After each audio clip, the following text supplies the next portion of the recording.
세상에 태어난 사람치고 문제를 갖지 않는 사람은 아무도 없습니다.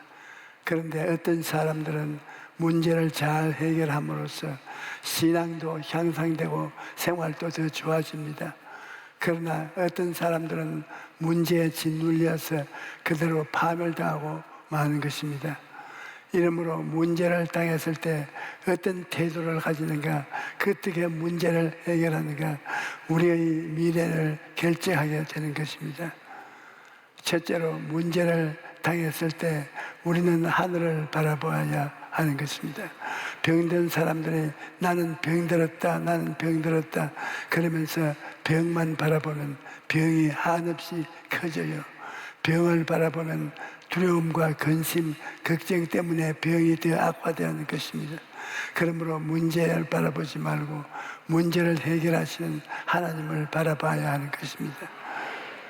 노아의 홍수 때 하나님께서 노아에게 8식구가 들어갈 배를 만들라고 하셨는데 배를 만들 때 희한하게 만들어졌습니다. 노아의 배는 옆에 창문이 없어요. 노아의 배는 오직 천정에다 구멍을 뚫어서 위에만 창문이 있었습니다. 그래서 밖을 볼 수 없고 아침, 점심, 저녁 언제나 위의 하늘을 쳐다보게 만들어진 것입니다. 비가 40일 동안 내려서 천하가 다 물에 잠겼는데 일엽 편주로 이 노아의 방주와 물에 떠 있었습니다. 만일 배 옆 부분에 창문이 있어서 밖을 내다보았다면 노아의 가족은 아마 심장마비에 걸려서 다 죽었을 것입니다. 천하가 다 물에 잠기고 우리만 두둥실 떴는데 우리가 과연 살아남을 수가 있겠는가냐. 그래서 아주 낙심하고 절망해서 죽었을 것입니다. 그래서 하나님께서는 환경과 문제를 바라보지 못하게 하시고 창문으로 옆에 만들어진 것을 보는 것이 아니고 천장에 문을 만드는 것입니다. 그래서 하나님만 바라보고 만들어진 것입니다. 아침에도 점심에도 저녁에도 하나님만 바라보니까 하나님께서 돌보신다는 것을 믿게 되고 그래서 방주에 탄 사람들이 홍수를 다 지나고 육지에 무사히 내리게 되는 것입니다. 우리도 마찬가지입니다. 우리가 큰 문제를 당했을 때 환경을 바라보면 낙담하고 절망하여 고통을 당할 수밖에 없습니다. 하나님께서는 우리가 환경을 바라보지 않고 눈물을 들어 하나님을 바라보기를 원하시는 것입니다. 여러분, 이 세상에 예수를 믿지 않은 사람은 땅만 바라보고 삽니다. 무엇을 먹을까, 무엇을 마실까, 무엇을 입을까, 육신의 정욕과 안목의 정욕과 이 세상의 자랑을 따라 살아갑니다. 그들은 문제가 다가올 때 땅만 바라보기 때문에 인간적인 수단과 방법으로 해결하려고 하는 것입니다. 그러나 우리 예수 믿는 사람이 안 믿는 사람들과 다른 것은 우리는 땅에 속한 사람이 아니라 하늘에 속한 사람입니다. 그렇기 때문에 우리는 문제에 당할 때 땅이 아니라 하늘을 바라보며 하는 것입니다. 우리는 천국의 시민이기 때문에 하늘을 쳐다보고 하나님의 지혜와 지식과 총명과 능력을 받아서 땅의 모든 문제를 해결해야 하는 것입니다. 이것이 바로 예수 믿는 사람이 취해야 할 태도인 것입니다. 성경을 보면 이스라엘에 엘리사라는 선지자가 있습니다. 그는 아람 왕이 이스라엘을 침범하려고 계획을 세울 때마다 미리 하나님의 계시를 받아서 이스라엘의 왕에게 알려주었습니다. 그래서 아람 왕의 계획이 늘 수포로 돌아가고 말았습니다. 아람 왕이 그 사실을 알고 엘리사를 잡으려고 군대를 이끌고 와서 엘리사가 있는 도단성을 첩첩이 둘러싸고 엘리사를 잡으려고 날이 새기를 기다렸습니다. 이른 아침에 엘리사의 종 게하시가 일어나서 기지개를 쫙 펴고 하품을 하다가 그만 기절 초풍을 했습니다. 온 천지에 아람 군대의 깃발이 가득하고 개미 새끼 한 마리 빠져나가지 못하고 도단성을 완전히 포위하고 있는 것입니다. 인간적인 방법으로는 빠져나갈 도리가 없습니다. 그걸 보고 게하시가 벌벌 떨면서 들어와서 엘리사에게 이제 우리는 죽었습니다. 우리는 적군에게 완전히 포위당했습니다. 그렇게 보고를 했습니다. 그러니 엘리사는 그 말을 듣고도 조금도 동요하지 않았습니다. 그리고 하나님 이 종의 눈을 뜨게 하여 보게 하소서 하고 게하시를 위해서 기도했습니다. 그러자 게하시의 눈이 열리고 게하시가 너무나 놀라운 광양을 보게 되었습니다. 열왕기하 6장 17절에 기도하여 이르되 야훼여 원하건대 그의 눈을 들어서 보게 하시옵소서 하니 야훼께서 그 청년의 눈을 여시매 그가 보니 불말과 불병거가 산에 가득하여 엘리사를 둘렀더라고 말합니다. 게하시가 영적인 눈이 열려 보니까 아람 군대와 있는 것이 아니라 아람 군대와 엘리사 사이에 하늘에서 내려온 천사들이 불말과 불병거를 타고 첩첩이 둘려서 있는 것을 자기들은 지키고 있었습니다. 엘리사의 좋은 땅만 바라보니까 아람 군대를 보고 벌벌 떨고 절망에 처했지만 엘리사는 하늘을 바라보니까 하나님께서 이미 문제에 대한 해답을 주셨다는 것을 알고서 마음의 담대함을 가질 수가 있을 것입니다. 여러분, 땅이 아니라 하늘을 바라볼 때 문제가 해결되기 시작되는 것입니다. 그렇기 때문에 우리는 문제를 당하면 성경 보고 새벽 기도하고 혹은 철야 기도하고 금식 기도하면서 하늘을 바라보아야 하는 것입니다. 하나님을 보고 하나님의 말씀을 듣고 하나님을 의지하면 하나님의 능력을 힘있게 될 것입니다. 그러면 문제의 하나님께 알게 되고 문제를 해결할 수가 있는 것입니다. 둘째로 문제를 당했을 때 하나님 정능하신 하나님께 나아가서 기도해야 하는 것입니다. 이스라엘 백성들이 홍해에 도착했을 때 앞에는 바다요 뒤에는 애굽 군대가 쫓아나오고 있으니 이제는 죽었구나 그렇게 생각했더니 그들은 모세를 원망하고 하나님을 원망해 통곡을 했습니다. 그러나 하나님은 벌써 그러한 일이 이스라엘 백성에게 다가올 것을 아시고 바닷속에 길을 예비해 놓으셨던 것입니다. 그런데 우리가 알아야 할 것은 하나님이 아무리 피할 길을 예비해 놓았다 할지라도 우리가 기도해야 길을 열어주신다는 것을 알아야 합니다.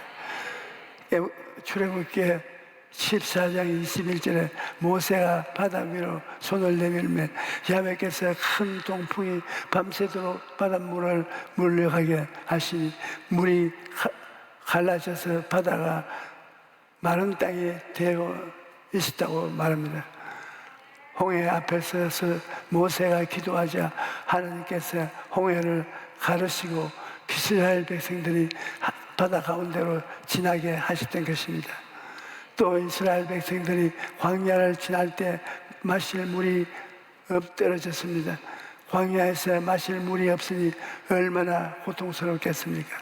그때 마침 물을 발견했는데 먹어보니 그 물은 써서 먹지 못하겠는 물이었습니다. 그러나 이스라엘 백성들이 또다시 하나님과 모세를 원망하면서 우리를 광야에서 죽게 하느냐고 고함을 쳤습니다. 이와 같이 문제를 당했을 때 땅만 바라보면 낙심하고 절망하게 되는 것입니다. 그러나 모세는 하나님을 바라보고 기도했습니다. 왜냐하면 모든 문제의 해답이 하나님께 있다는 것을 알았기 때문입니다.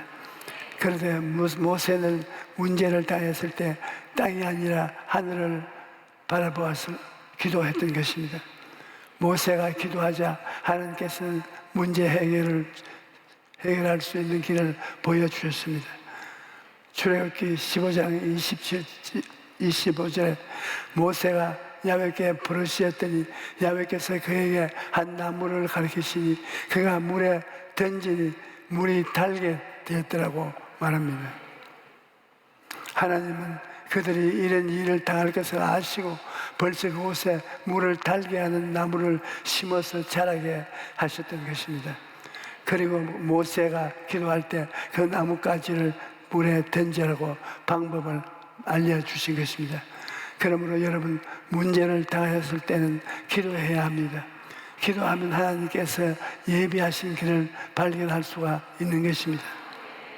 우리에게 문제가 있으면 하나님께서는 그 문제를 해결할 길도 이미 예비해 놓고 기다리고 있는 것입니다.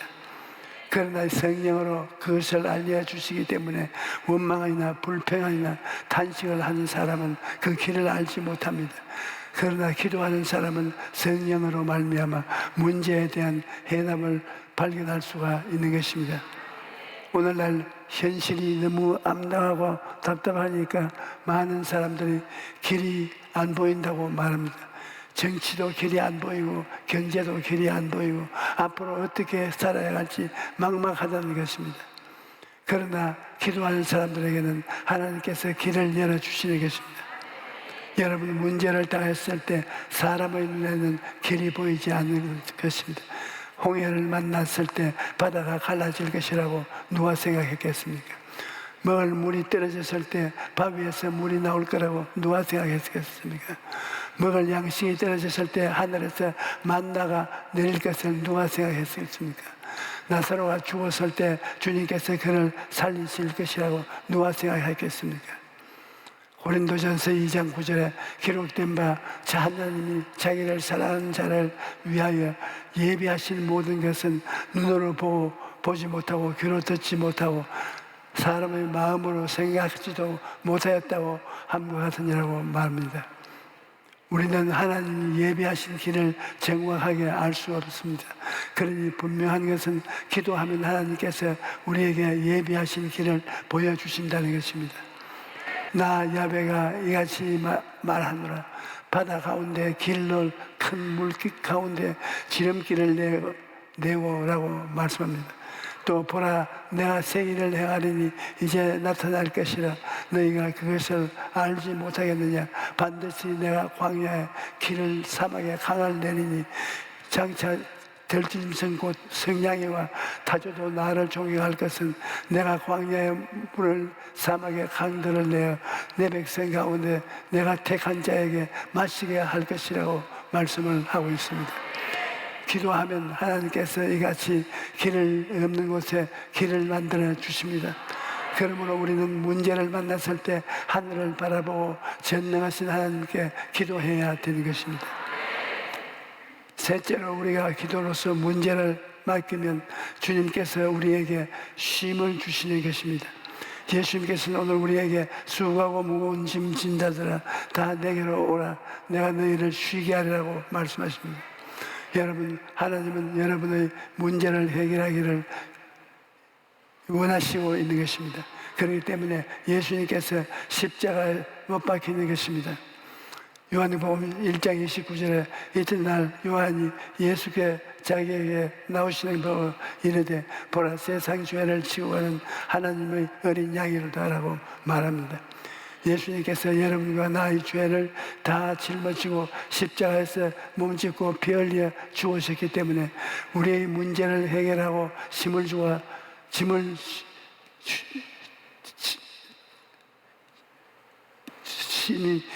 무거운 짐을 예수님이 대신 짊어지고 쉼을 줄 수가 있습니다.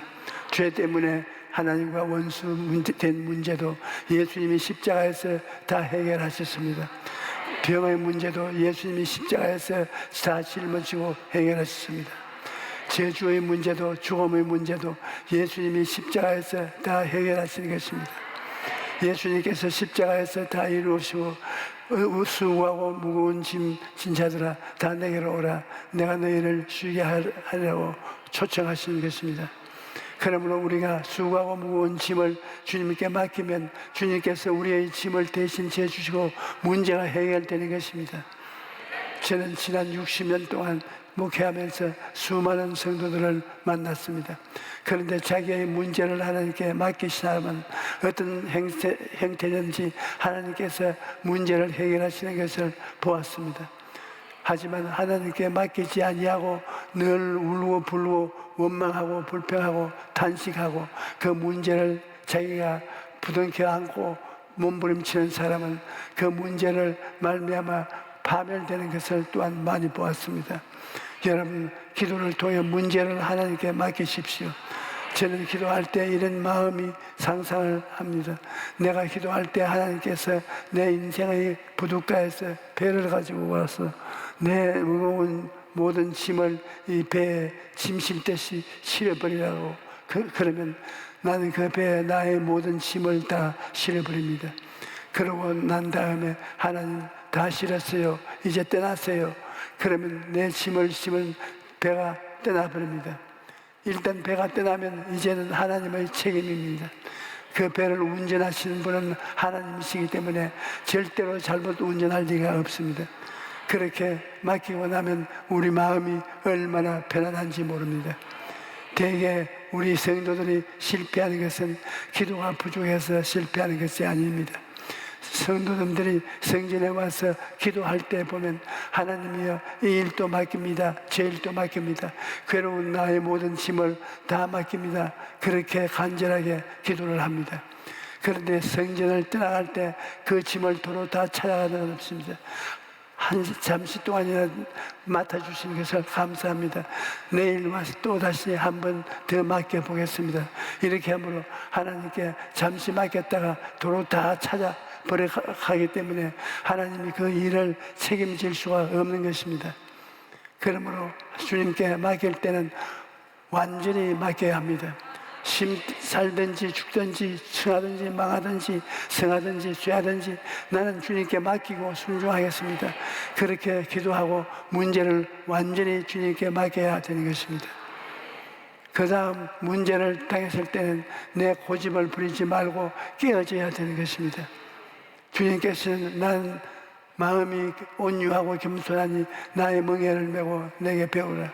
그러면 나의 마음이 쉼을 얻으리니 이는 내 멍에는 쉽고 내 짐은 가벼움이라고 말씀하셨습니다. 여러분, 우리가 쉼을 얻기 위해서는 주님께 배우고 주님을 인도하심을 따라가야 하는 것입니다. 그러지 않고 우리 멋대로 가면 우리가 올바른 길로 가도록 주님께서 고난이라는 도구를 사용하시는 것입니다. 아주 오래전에 우리 교회 부형님 한 분이 크게 사업을 했었는데 갑자기 도산하는 바람에 빚더미에 올라앉게 되어 가족들을 이끌고 겨우 운막집에 들어갔습니다. 그곳에서 하루 3끼 라면만 먹고 사는데 부인도 낙심하고 자리에 눕고 완전히 절망 가운데 빠져 있었습니다. 그런데 이웃에 살던 우리 교회 구역장님이 그 가정에 가서 전도를 했는데 처음에는 반응이 없다가 구역장님이 하도 열심히 전도를 하니까 마지못해서 그 집 주인이 구역장님을 따라 교회에 나오기 시작한 것입니다. 그 부인이 처음 교회에 나올 때는 구역장님 등에 엎혀서 나왔는데 그러기를 몇 번 하더니 건강이 완전히 회복되어 자리를 털고 일어났습니다. 그러니까 그 남편이 도대체 교회가 어떤 곳이길래 병이 낫고 사람이 달라지는가 궁금했던 것입니다. 그래서 어느 날 금요일 저녁에 부인이 교회에 간다고 하니까 그 남편이 술병을 포켓에 아내를 따라 나섰던 것입니다. 그런데 그 남편이 그날 철야 예배를 드리다가 은혜를 받았어요. 그때부터 주일 예배, 수요 예배, 금요 예배, 철야 예배 빠지지 않고 잠수하면서 하나님, 우리 식구가 운막집에 살고 있습니다. 새빵이라도 주시고 식구들을 살펴 주시게 해 주시옵소서. 그렇게 열심히 부르짖으며 기도를 했던 것입니다. 그렇게 기도하니까 하나님의 은혜로 사업을 시작하게 되고 또 사업이 잘 되어서 집도 사고 큰 공장도 깊게 되었습니다. 그런데 그 마음속에 그만 악한 생각이 들어왔습니다. 하나님이 있기는 어디에 있어? 우연의 일치로 내가 잘 되는 차에 교회에 간 것이지 하나님 믿었다고 잘 될 게 뭐냐, 그렇게 생각하고 그때부터 하나님을 등한치고 교회에도 나오지 않았습니다. 그런데 어느 날 부인이 갑자기 머리가 아프다면서 자리에 눕다니 얼마 안 가서 손수 상태에 빠져서 버리고 말았습니다. 급히 병원으로 데려갔는데 의사가 말하기를 뇌출혈로 쓰러진 것인데 10중 8구는 죽고 살아나도 반신불수가 될 것이라고 했습니다. 병원에서 아무런 방법이 없다고 하니까 할 수 없이 부인을 업고 집으로 돌아오는데 언덕길을 낑낑대면서 올라가다가 갑자기 하나님을 배신했던 자기 죄가 떠올랐습니다. 그래서 그 자리에서 회개하기 시작한 것입니다. 그리고는 눈물 콧물을 범벅된 이제 부인을 얻고 집에 돌아오니까 구역 식구들이 기다리고 있었어요. 그 식구들이 부인을 위해서 울면서 합심으로 기도를 해 주었습니다. 그리고 나서 그 부형님이 밤늦도록 부인을 위해서 기도하다가 잠이 들었는데 아침에 일어나니까 옆에 있어야 할 부인이 안 보이는 것입니다. 깜짝 놀라서 부인을 찾아보니까 병원에서 곧 죽는다는 부인이 밤새 멀쩡하게 나와서 부엌에서 아침 식사 준비를 하고 있었다는 것입니다.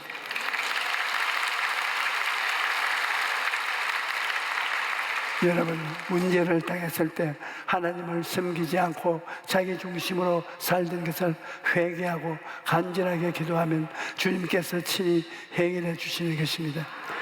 그리고 우리가 주님의 멍에를 메고 주님을 섬기는 따라갈 때 주님께서 우리에게 삶을 주시는 것을 주시는 것입니다. 주님께서는 오늘도 여러분을 향해서 팔을 활짝 펼치면서 수고하고 무거운 짐진 자들아 내게 오라고 말씀하여 주십니다. 여러분 모두가 오늘 이 시간에 가지고 온 문제를 주님께 맡기고 간절하게 기도하십시오. 그러면 주님께서 여러분의 문제를 해결하시고 참된 쉼을 주실 것입니다. 할렐루야.